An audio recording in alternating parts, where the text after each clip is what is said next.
As the butchers entered the gates, thousands of people stormed the halls to get vantage spots to witness the killings. I watched at first through the holes in the walls, as the media were not allowed into the killing fields. One by one, each young calf was decapitated. Some had the privilege of a clean cut, others were brutally hacked several times as they tried to flee their killers, stumbling over the dead bodies of their families. Men with hatchets branded them over their heads warrior-like as they looked for the perfect angle to swipe.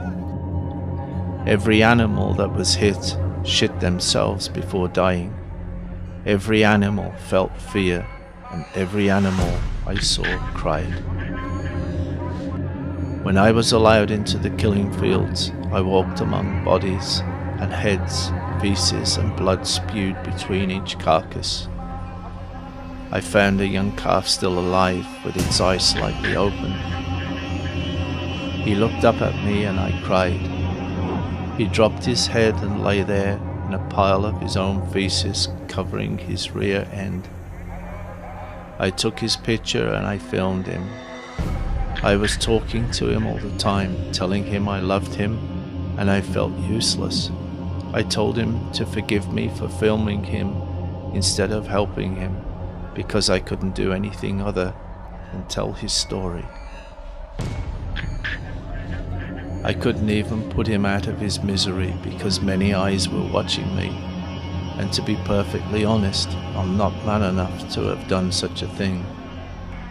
I promised him I would never leave this place without doing something to stop it.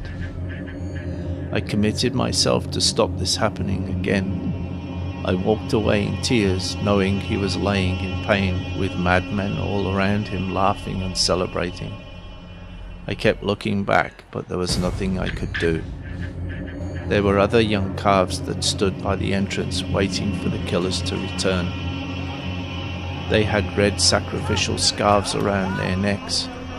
One young calf stood on another because there was no room on the ground due to the amount of animals laying dead.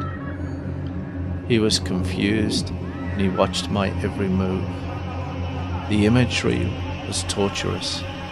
All I could do was give my love and apologize for my own